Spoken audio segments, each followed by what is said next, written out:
que además le pasan de cuarto, ¿no? Que también vemos que es una propuesta bastante habitual de muchos jugadores defendiendo a Miller McIntyre. Pons, otro triple, es el tercero que se juega al haitiano, el segundo que enchufa, 6-4. Marinkovic no consigue dejarla dentro, balón para Iregbu. Iregbu atacando a Sedekerskis, la reja arriba. ¡Qué canasta de Ike Iregbu en las fauces de Tadas Sedekerskis! De una acción precedente donde yo lo intentaba otra vez Marinkovic castigar cerca del lado a Iregbu, aprovechando su mayor físico. Pero la posesión es gerundense. La pelota abierta para Juan y Marcos. El triple que tampoco entra. Metieron los de Pons y creo que no han metido más. Girona no. Pero Goloman, segundo esfuerzo. Aparece Goloman para ganar ese balón muerto y anotar 2 puntos más del pívot Magiar. Rebote Baskonia. Sí, acciones muy interesantes de Goloman. Otra demostrando todas sus virtudes, que es el pase, como este que acaba de dar. ¡El tapón de Susinskas! Le había liberado Chiozza con el pase a Costello.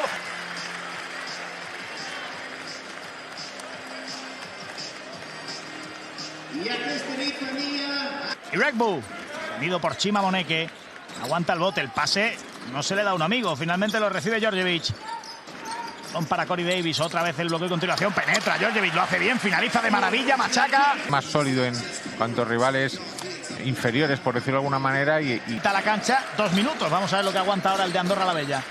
Vila, jugando con Iregbu, de nuevo Vila, buen balón interior para Stefan Djordjevic, que vuelve a ser contundente para reventarla en el aro vasconista, 23-35. Empieza el movimiento de los compañeros de Iregbu para que aparezcan tanto Djordjevic como Susinskas. Bueno, el balón para Djordjevic.